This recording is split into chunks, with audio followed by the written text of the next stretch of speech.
so many unknowns around this virus. Not only will America dig itself out of this hole they put us in, we're going to build back, and we're going to build back better.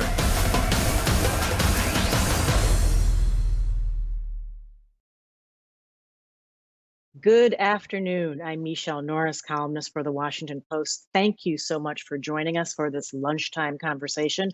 I am so pleased to be joined by Andrew Yang, former Democratic candidate and president and founder of Humanity Forward. That's a nonprofit that's pushing for universal basic income, or UBI. Andrew, it is great to have you with us as part of Washington Post Live. It's great to be here, Michelle. Thank you for having me.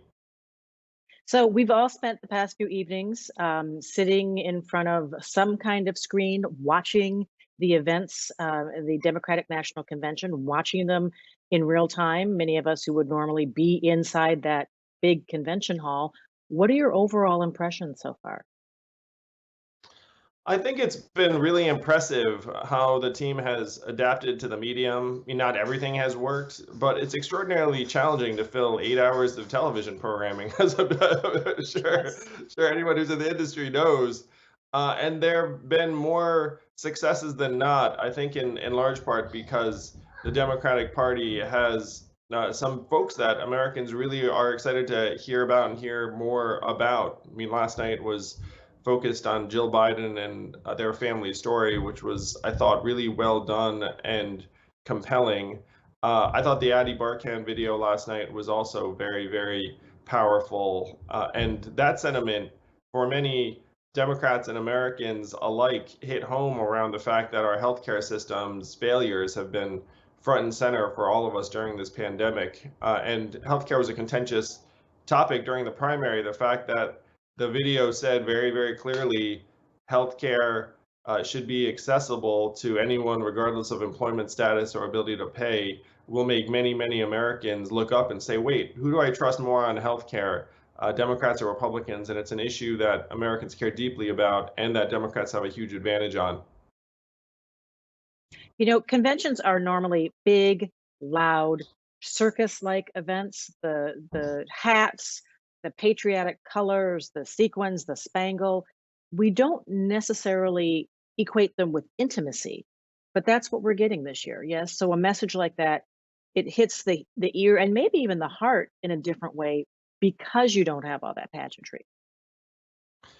I expected to be in Milwaukee too. I mean, a lot of us did, but I think that they've done really a remarkable job with a new format in a different situation. There were people talking about how the roll call yesterday was an improvement. It was an upgrade because ordinarily you go around the convention hall and there are people saying Idaho, Illinois, and then now it's like beaming into different states and you got a glimpse of different backdrops, different people, different ways of life, which I did on the presidential trail too. So it was actually because I felt like I knew a good number of those places and in some cases the people. So that actually felt like an upgrade or an improvement. And so they're making the best of it. As you said, Michelle, there is an intimacy. The intimacy works better for some people than others, honestly. I mean, that's a tough part because if you stick a lot of people in front of a crowd, then it works for a higher proportion of speakers. There's an energy that you draw. Yeah, then it is. And I've spoken, obviously in this time, we've all spoken to a screen a whole lot. But I've also spoken to crowds. They're very, very different things. They come across differently, and some will be helped or hurt by it more than others. Well, we could spend an entire half hour critiquing the sea to shining sea roll call that we saw last night. I mean, who knew that calamari was the state food of Rhode Island? It was interesting to see how people used that 15 to 20 seconds they got, sometimes to send an important message about the campaign. But I want to move later into the evening and talk about some of the other speakers, and in particular, AOC. You were critical that she was not given as much time as perhaps she should have been given. What do you think about how she used her time and where they eventually landed in asking her to participate in that convention?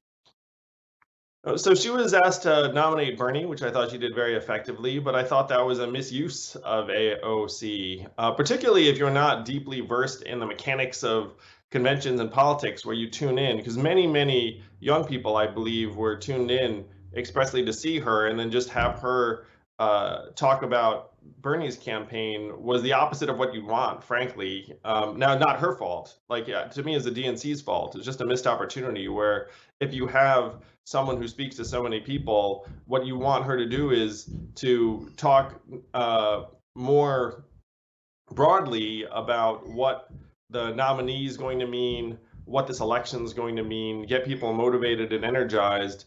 So I just thought it was a missed opportunity. And she is one of the people that can cut through this medium and deliver a message very powerfully. And so I feel like the DNC just missed one on that. And hopefully, people are savvy enough to understand that there were things at play that sort of constrained AOC in both time and message. But I think she's capable of doing a whole lot more for the party than she was given an opportunity to last night. Now, she signaled that, she's on board. She will support the Biden-Harris ticket, but she pledged her loyalty to Bernie Sanders last night, and also signaled that she will continue to push the party on the issues that she thinks are most important. She's not alone in her rather lukewarm reception of this ticket.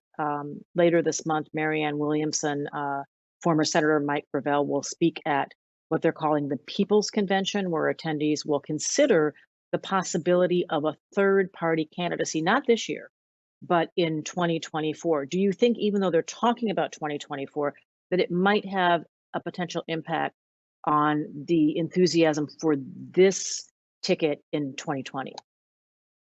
I talked to an activist, and I think that activist has the approach that many, many Americans do on that side. Folks who were excited for Bernie, let's say, which is they're going to vote for Joe and Kamala, but they want to see real results and real change during this administration. And if they don't see those results, then they'll have to figure out another way to go. I don't think that's that unreasonable, frankly, because we need major changes. And if we get them in the next number of months and years under Joe and Kamala, fantastic. And I think that's the spirit of what they're saying. And you do need to continue to make your case for whatever priorities and policies that you want to see. I mean, I champion universal basic income, which now 55% of Americans are for, and I'll continue fighting for that. And I'm optimistic that Joe and Kamala will be very serious about that, particularly because Kamala has actually proposed a version of cash relief that's very ambitious during this pandemic. So to me, that's actually a very reasonable course to take. And the Democratic Party needs to realize that at this point, independents outnumber either registered Democrats or Republicans, and that party registrations are going down, not up. So we need to reform our democracy. We need to have ranked choice voting and a higher degree of political dynamism, rather than having more and more Americans feel like there's a party that is supposed to speak for everyone, but it actually ends up speaking for the, let's call it 28, 29% of Americans who are registered to that party, perhaps. And even then, you might see a subset of that group. We need to fix the mechanics of our democracy if people are going to feel like their view is truly being represented. Even in this case where people think, hey, I'm going to vote for Joe because I can't stand Trump and this is a catastrophe, but like, is this really voting my heart or conscience or whatever it is? I mean, please do vote for Joe and Kamala. Like, don't be an idiot. but I understand the feeling of frustration, and we need to amend our democracy so that it includes more points of view and allows for greater dynamism. I mean, it should not take someone like me running for president to get universal basic income on the table. But and I understand that you're talking about fixing the mechanics of democracy, and that's something that is a long-term effort based on an election that is less than 90 days away now. Are you sympathetic to the worry that talk of a third party candidacy might tamp down enthusiasm for the task at hand, which is trying to get voters enthusiastic and fully engaged in supporting the ticket that's at the center of the convention, the Biden-Harris ticket. Well, you have to see what the message is from that group. I have a strong sense that many of them will say, "Look, let's get Trump out of there." I mean, and if that message is there, then I wouldn't be concerned. Especially because they're not talking about this cycle; they're talking about 4 years from now, and we have to face facts that we're in the midst of a crisis right now. The House is burning in the form of tens of thousands of lives and tens of millions of jobs. And we need action right now. It's one reason why, to me, it is very reasonable to say, look, if Joe and Kamala don't get big things done, then we need to start looking for another course of action. So you had taken your displeasure to social media. You had tweeted that you were unhappy that the DNC had not reached out to you and asked you to participate in the convention with a speaking role. That changed. I don't know if it was your tweet or your phone calls or whatever got them to change their mind, but they did, and you now are on the agenda. Can you tell us a little bit about what might have happened there? My exact tweet was, I kind of expected to speak. So it wasn't like, Right. and that was just very honest. It was like, I kind of expected to be on the docket, guys. And they said, hey, look, that was just a preliminary list. People are getting added, and you're on the docket. Don't worry about it. And then I said, oh, okay, great. Now, was that in part a reaction to the fact that it seemed like many people were excited to see me? I mean, perhaps, I don't know. But however it happened, I'm thrilled to be speaking tomorrow night. Very excited to address the American people. And I'll make the case for Joe and Kamala. Look, we need a change in leadership. We need to give ourselves a chance to dig out of this hole that we're in. And it's going to be very easy for me because I like and admire Joe and Kamala a great deal and believe they must win for our country to have a real chance to get on a better track.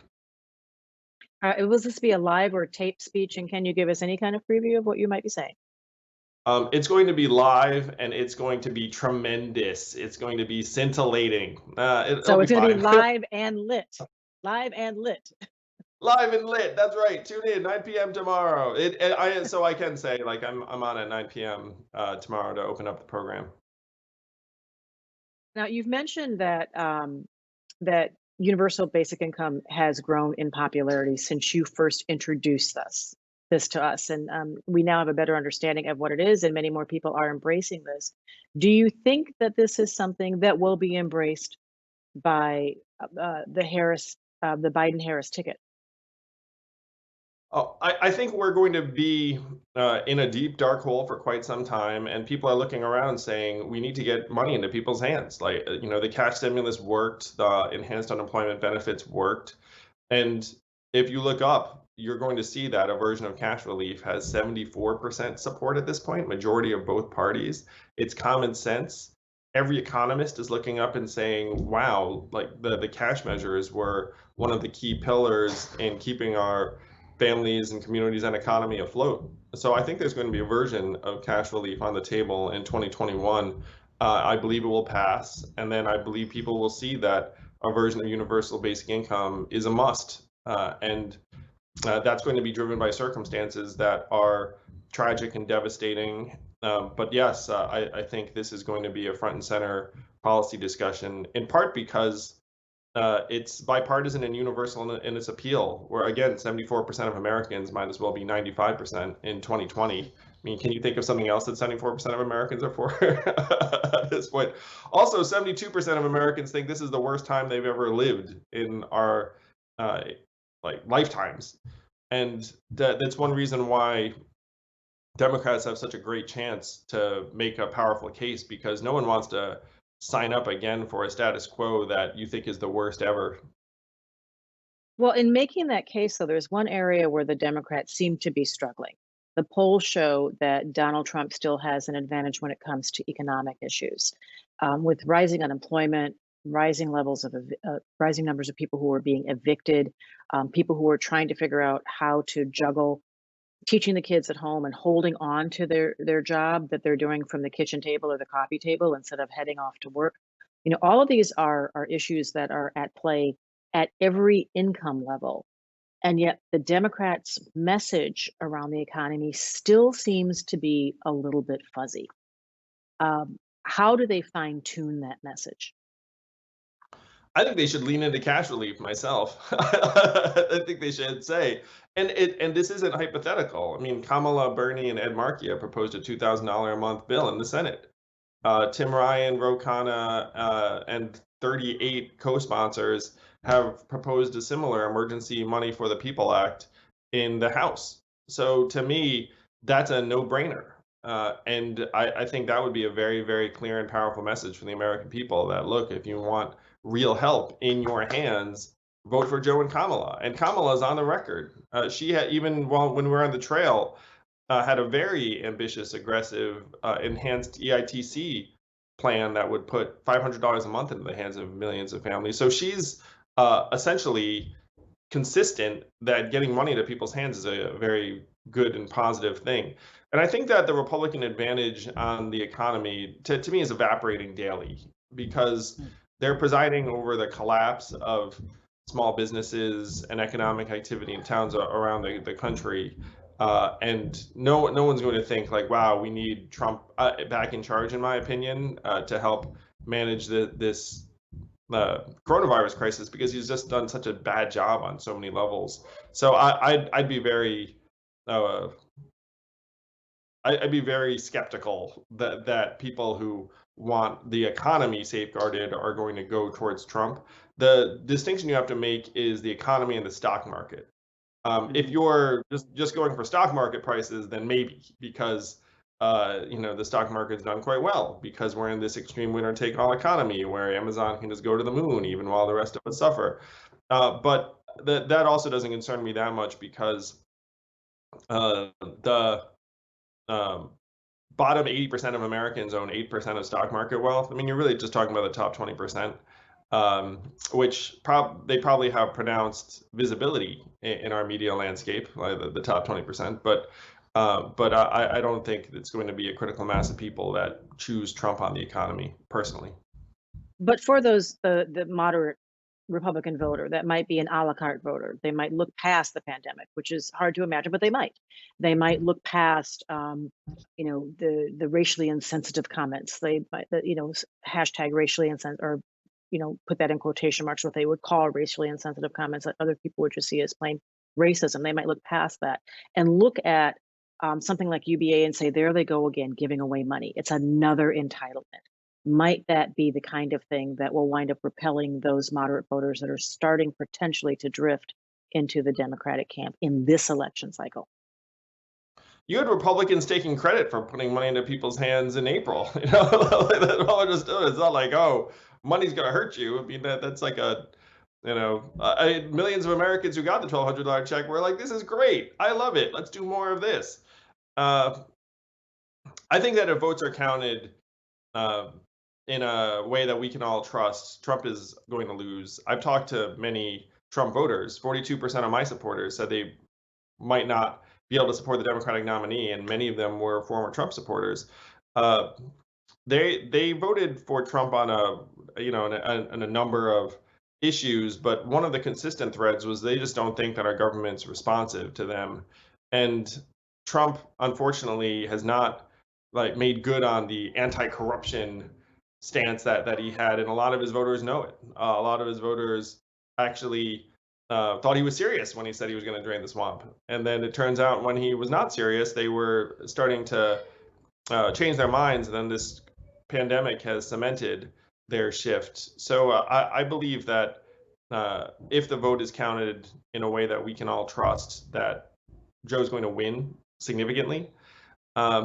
And it's in large part because I talked to many of those moderates that you're describing, Michelle, that voted for Trump and had regrets. So when you say that 42% of your supporters have said that they are still lukewarm about voting for Joe Biden, that they might not support him, how do you close the deal with them? How do you make the case to them when you speak tomorrow night?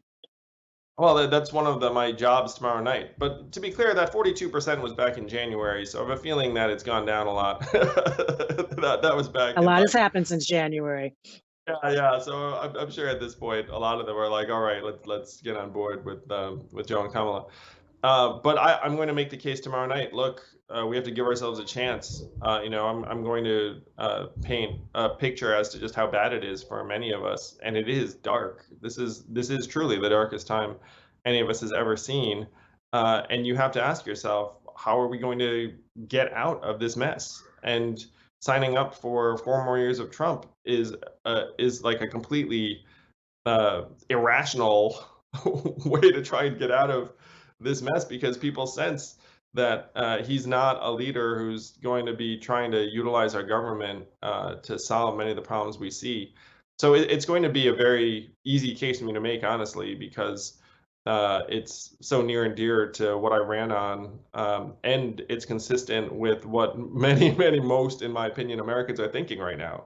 Most Americans are looking around saying, I cannot believe what is happening in our country, and what are we going to do?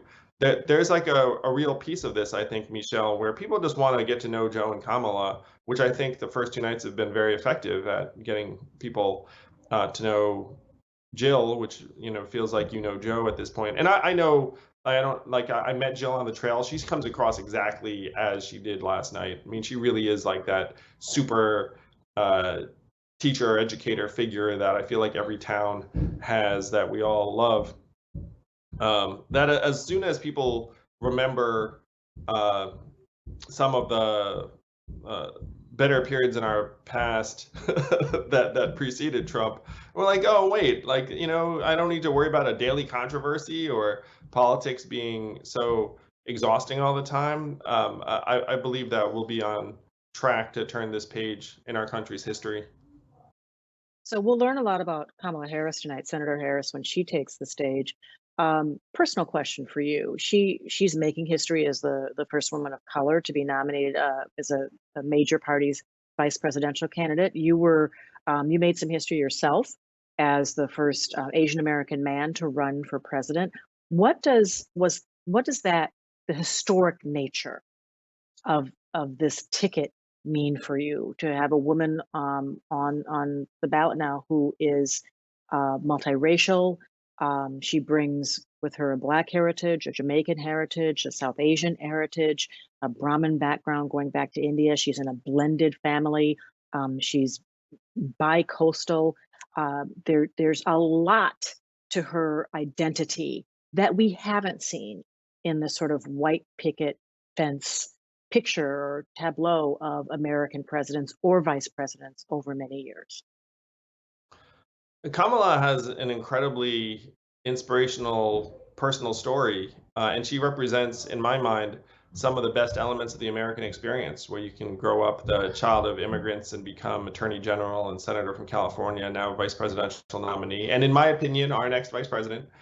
So there are many Americans who are going to get to know her tonight and thrill to the fact that someone of her background can become our next vice president. And what I said last night was, like, you can do it in one generation, and that's the promise of America.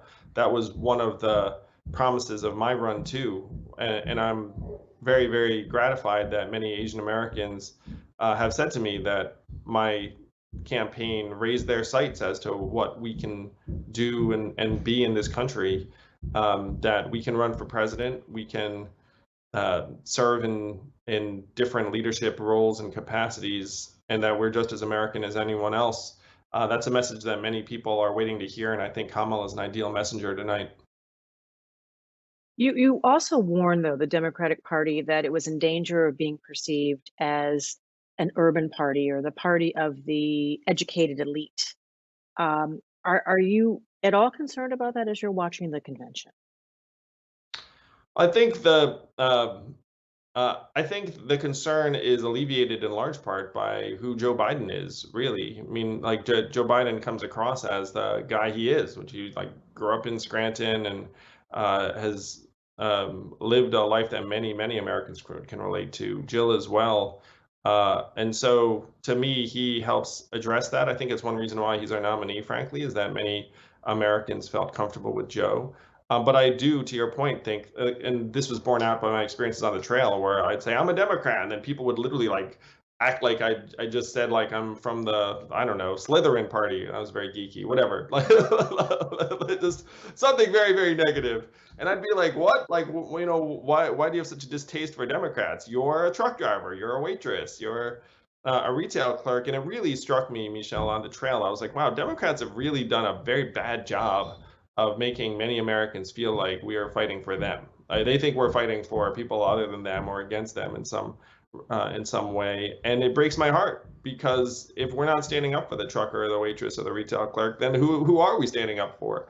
But are And you it does seeing enough of that? Are you seeing, I'm sorry to interrupt you, but are you seeing the trucker, the waitress, the retail cook? Are you seeing that person represented? We saw that, for instance, in the roll call from Ohio, but is that a central message? Is that a central character at the convention? I thought that was what night one, like the small business owner was meant to represent, and I think that they've had people from different walks of life that have included that, in the roll call and otherwise. Would I like to see more of that? Yeah, I would. I know it's like I spoke to a group of small business owners for the DNC yesterday, and when I talk to small business owners around the country, a lot of them don't think Democrats have their back at all. They think that Democrats are out to make running a small business harder and more expensive. And that also makes me very sad because I was a small business owner and running a small business is very, very hard. And a lot of them are not making money. And so they're working their hearts out trying to make money. And then when we walk around like they're made of money and need to do all this stuff, they're looking up like, wait a minute, like my bar breaks even on a good month or whatever it happens to be.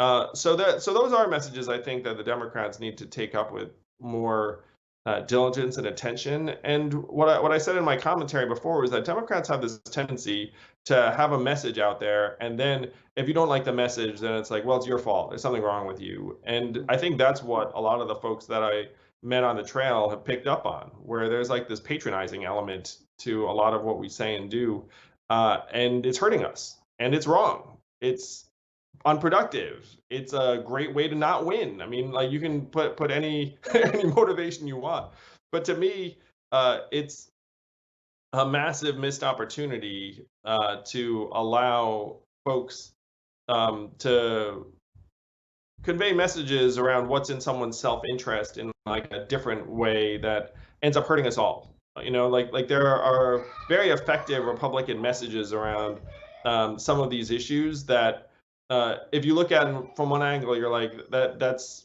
against people's interests, but they're just doing a much better job selling it.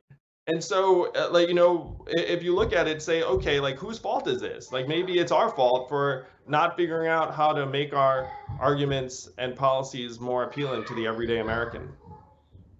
So listening to you give what sounds like very good advice to the DNC and to the Biden-Harris ticket, does Andrew Yang foresee a role for himself in a potential Biden-Harris administration, and what might that be?